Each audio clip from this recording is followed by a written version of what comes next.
നമസ്കാരം. കണ്ണൂർ ജില്ലാ collector Arun K വിജയനെ നവീൻ ബാബുവിന്റെ കേസിൽ പ്രതി ചേർക്കാനായി തീരുമാനം. നവീന്റെ കേസ് അന്വേഷണം CBIക്ക് വിടണമെന്ന ആവശ്യം ശക്തമായതോടെയാണ് അന്വേഷണ സംഘം ഇത്തരത്തിലൊരു തീരുമാനത്തിലേക്ക് കടക്കുന്നത്. നവീന്റെ ഭാര്യ മഞ്ജുഷയുടെയും സഹോദരൻ പ്രവീൺ ബാബുവിന്റെയുമെല്ലാം മൊഴിയിൽ അരുൺ കെ വിജയനെതിരെ അതിനിശ്ചിതമായ വിമർശനമാണ് ഉള്ളത്. നവീന്റെ മരണത്തിൽ അരുൺ കെ വിജയന് കൃത്യമായ പങ്കുണ്ടെന്നും എന്തുകൊണ്ടാണ് കളക്ടറെ പ്രതി ചേർക്കാത്തത് എന്നും ചോദ്യമുയർന്നു.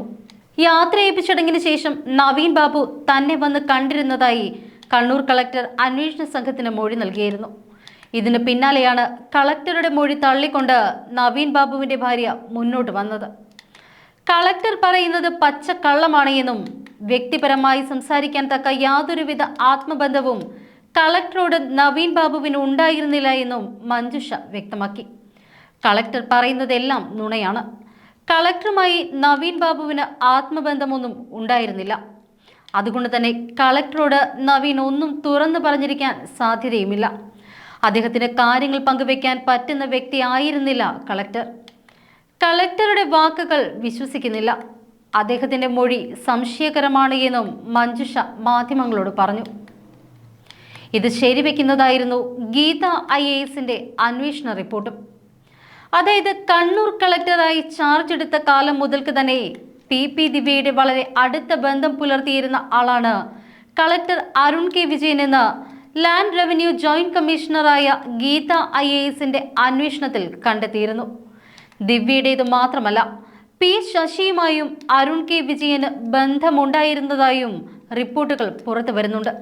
സത്യസന്ധമായ അന്വേഷണ റിപ്പോർട്ട് സമർപ്പിച്ച ഗീത IASന്റെ ജീവന് പോലും ഭീഷണി ഉണ്ടാവാനുള്ള സാഹചര്യവും ഉയർന്നു വന്നിരുന്നു.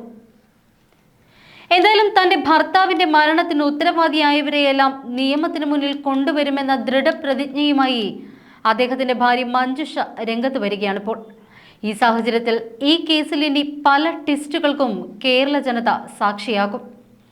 ഇതിനിടെ നവീൻ ബാബു സ്ഥിരമായി ഡയറി എഴുതാറുള്ള ആളാണ് എന്ന ഭാര്യയുടെ വാക്കുകളുടെ ചുവട് പിടിച്ചായിരിക്കും അടുത്ത അന്വേഷണമെന്നാണ് അറിയാനാവുന്നത്. നവീന്റെ ഡയറി കുറിപ്പുകളും വീട്ടിലെത്തിയാൽ അദ്ദേഹം തന്റെ എഴുത്തുകുത്തുകൾ നടത്തുന്ന മുറിയുമെല്ലാം പോലീസ് പരിശോധിക്കും.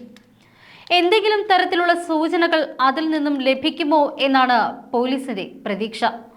എന്നാൽ നവീൻ ബാബുവിന്റെ മലയാലപ്പുഴയിലെ വീട്ടിലെത്തിയ പ്രത്യേക അന്വേഷണ സംഘം നവീന്റെ ഭാര്യയുടെയും സഹോദരന്റെയും ബന്ധുവിന്റെയും മൊഴിയെടുക്കൽ മാത്രമാണ് ആദ്യഘട്ടത്തിൽ നടത്തിയത്. അദ്ദേഹത്തിന്റെ ഫോണിൽ വന്ന നമ്പറുകൾ തിരിച്ചറിയാനും നവീനെ വിളിച്ചവരിൽ അന്വേഷണ സംഘം ബന്ധപ്പെടാൻ ശ്രമിച്ചിട്ട് കിട്ടാതിരുന്ന നമ്പറുകൾ സംബന്ധിച്ച വിവരങ്ങൾ അറിയാനുമാണ് പോലീസ് ശ്രമിച്ചത്. കണ്ണൂർ കളക്ടറും നവീൻ ബാബുവുമായി ഉണ്ടായിരുന്ന ബന്ധം സംബന്ധിച്ചും ചോദ്യങ്ങളുണ്ടായി. മരണത്തിന് പിന്നിൽ ഗൂഢാലോചനയുണ്ട് എന്ന പരാതിയിലും കണ്ണൂർ കളക്ടർക്കെതിരെ നൽകിയ മൊഴിയിലും കുടുംബാംഗങ്ങൾ ഉറച്ചു നിന്നു. യാത്രയയപ്പ് ചടങ്ങ് ഒരുക്കിയതിലും പെട്രോൾ പമ്പ് ലൈസൻസുമായി ബന്ധപ്പെട്ട പ്രശ്നങ്ങളിലും ദുരൂഹതയുണ്ട് എന്ന് കുടുംബം മൊഴി നൽകി.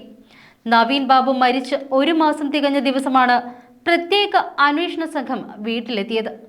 നവീൻ ബാബുവിന്റെ ഭാര്യ K മഞ്ജുഷ, സഹോദരൻ അഡ്വക്കേറ്റ് പ്രവീൺ ബാബു, ബന്ധു ഹരീഷ് എന്നിവരുടെ മൊഴിയാണ് രേഖപ്പെടുത്തിയത്.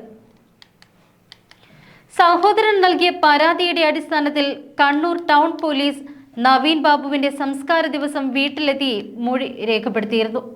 തനിക്ക് തെറ്റുപറ്റിയെന്ന് നവീൻ ഏറ്റു പറഞ്ഞുവെന്ന കണ്ണൂർ കളക്ടറുടെ വാദം കെട്ടിച്ചമച്ചതാണ് എന്ന് കുടുംബം മൊഴിയിൽ ആവർത്തിച്ചു.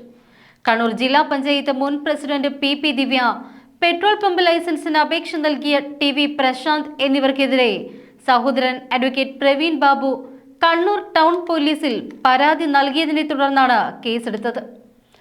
Kannur town police inspector Sreejith കോടേരിയുടെ നേതൃത്വത്തിലുള്ള മൊഴിയെടുക്കൽ 1.25 മണിക്കൂർ നേരം തുടർന്നു. വ്യാഴാഴ്ച പത്തനംതിട്ട കളക്ടറേറ്റിൽ മേലുദ്യോഗസ്ഥരുമായി കൂടിക്കാഴ്ച നടത്തിയതിനു ശേഷമാണ് സംഘം നവീൻ ബാബുവിന്റെ മലയാലപ്പുഴയിലെ വീട്ടിലെത്തിയത്.